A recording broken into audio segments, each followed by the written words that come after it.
નામ સંકીર્તનમ યસ્ય સર્વ પાપ પ્રણાશનમ પ્રણામો દુઃખ મનસ્તમ નમામિ હરિમ પરમ. ઈષ્ટદેવ ભગવાન સ્વામિનારાયણ મંદિરમાં બિરાજિત મદન મોહનજી મહારાજ, હરિકૃષ્ણ મહારાજ, ઘનશ્યામ મહારાજ, રાધિકાજી માતાજી સભામાં આપણને સરસ મજાની કથા સંભળાવતા એવા પૂજ્ય હરિપ્રકાશદાસજી સ્વામી સારંગપુરવાળા તો ખરા, પણ અથાણાવાળા, હાથી સરનેમ તમારી અથાણાવાળા છે. એટલે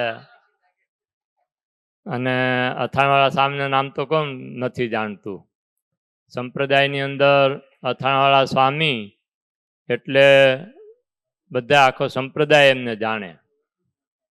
એવા પૂજ્ય વક્તા શ્રી અમારા ધોળેરા મંદિરના ગુરુસ્થાને બિરાજતા પૂજ્ય હરિસ્વરૂપ સ્વામી, ધોળેરા મંદિરના કોઠારી પૂજ્ય હરિકેશવ સ્વામી, પૂજ્ય બાપુ સ્વામી, ઘનશ્યામ સ્વામી, અમારા ચંદ્રપ્રકાશ સ્વામી, વિજય સ્વામી આદિ સર્વે વંદનીય, દર્શનીય, પૂજનીય સર્વે સંતો, યજમાન પરિવારમાં શ્રી પ્રવીણભાઈ તેમજ સમગ્ર એમનો પરિવાર, આપ સર્વે ભક્તજનો.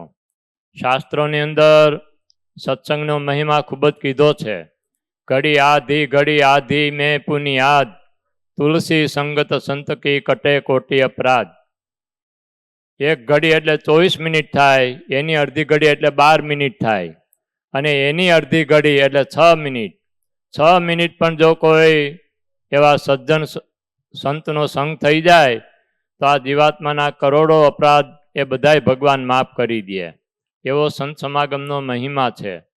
તો આ પવિત્ર ભૂમિ, આ ભૂમિ ખારી હતી, એની હવા ખારી, પાણી ખારું, જમીન ખારી, ગરીબ પ્રદેશ. આવા પ્રદેશને નિષ્કુળાનંદ સ્વામીએ સખત મહેનત કરી, સખત ખેડ કરી અને સરસ ભૂમિને ખેડીને તૈયાર કરી, અને પોતાના શરીરનો પરસેવો એ ખારો, પરસેવો પાડી અને આ ભૂમિને ખેડીને તૈયાર કરી સ્વામિનારાયણ ભગવાન અહીંયા આવ્યા અને એમને અમૃતનો વરસાદ વરસાવ્યો. એટલે આજે દેશ વિદેશના બધાય ભક્તજનો અહીં કંઈક ને કંઈક વાવવા આવે છે. આ પ્રવીણભાઈએ મારા ખ્યાલથી 2 વર્ષ પહેલાં પ્રવીણભાઈએ પાટો ઉત્સવ લખાવેલો, ત્યારે સંતોએ ના કીધેલી કે ભાઈ આ તો અમારે બહુ મોટો ઉત્સવ છે, એટલે 1 કરોડમાં ના પતે, કહી જાદુ તમારે કરાવવું પડે. પછી આપણો ઉત્સવ પાછો ઠેલાણો, પણ એની હૃદયની ભાવના હતી તો એને એકલાને લાભ મળ્યો. એટલે એમની ભાવના ખૂબ જ પવિત્ર ભૂમિ. આ ભૂમિ પવિત્ર છે, અહીંના સંતો પવિત્ર, બધા હરિભક્તો પવિત્ર. અને ધનની 3 ગતિ છે, દાન, ભોગ અને નાશ.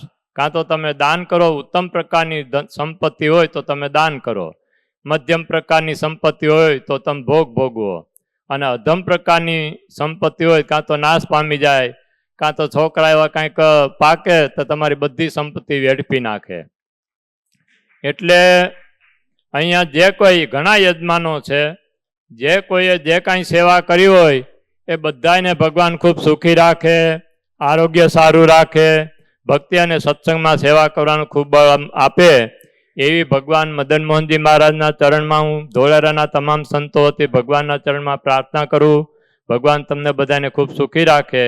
એટલું કહી હું મારું વક્તવ્ય પૂરું કરું છું.